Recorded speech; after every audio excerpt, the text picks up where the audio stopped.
Hey, English 3301 peeps. We're here on week two. A couple of people who had me before have noticed that when I do face-to-face classes, I always do dad jokes, and I don't do them in my online class. And they were missing the dad jokes. So my apologies to those who don't like dad jokes, but this is in response to a request. Where do you take someone who has been injured in a peekaboo accident? The ICU. Okay, didn't say they were good.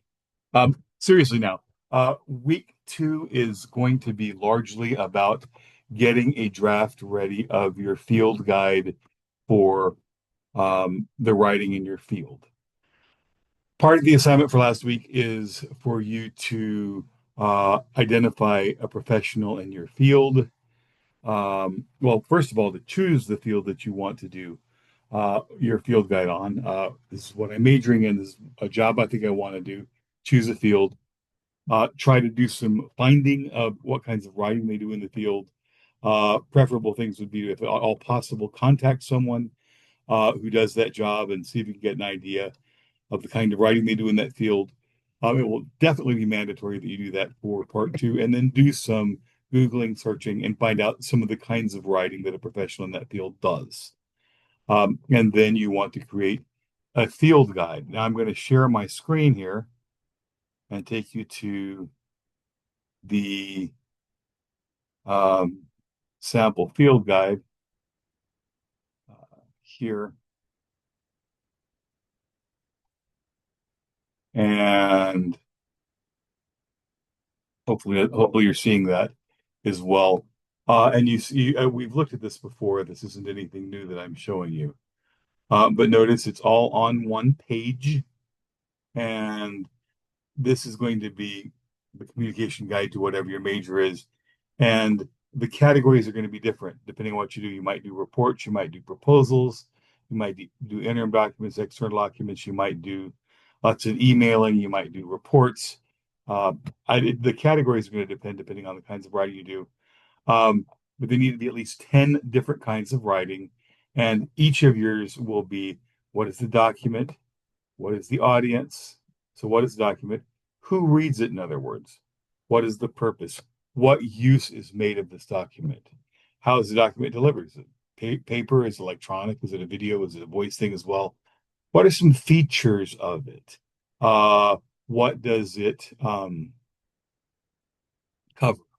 What are the topics it's doing as well? What are some of the ethics involved?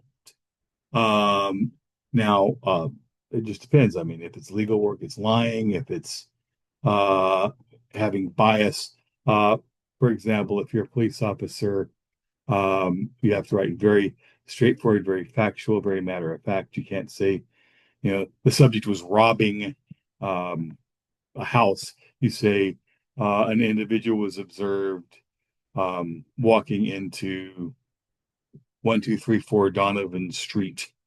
They did not use the key, but appeared to break the door down. When detained, the individual had an ID that did not match that address. In other words, what you can factually observe, not what your opinion is. You believe, you might know that in your heart that that person was breaking into the house, but maybe you didn't see them do that. So the individual was there. They weren't drunk. The individual was slurring their words. They were stumbling. They were unable to talk coherently. Um, your opinion is that they were drunk, and possibly they even were, but you don't know that. You're not a medical professional. You observe these behaviors, which added up to demonstrate that they were drunk. In other words, and uh, no bias opinion, and then references. Now, your references could come from some of our reading, or they might come from internet references, and I'll show you a little bit later next week how to handle this.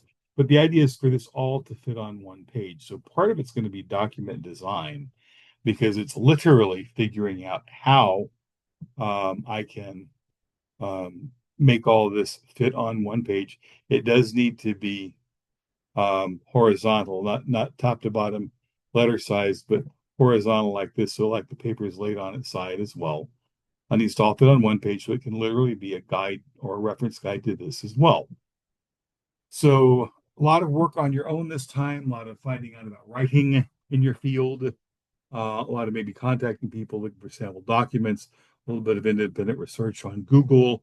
And then after you do that, you'll write a final reflection. And this is an example of the reflection. Remember, all of this is described in the assignment for Major Project 1, which is here at the bottom of the page, major assignment for Major Project 1. You have pretty detailed step-by-step instructions about how to do this.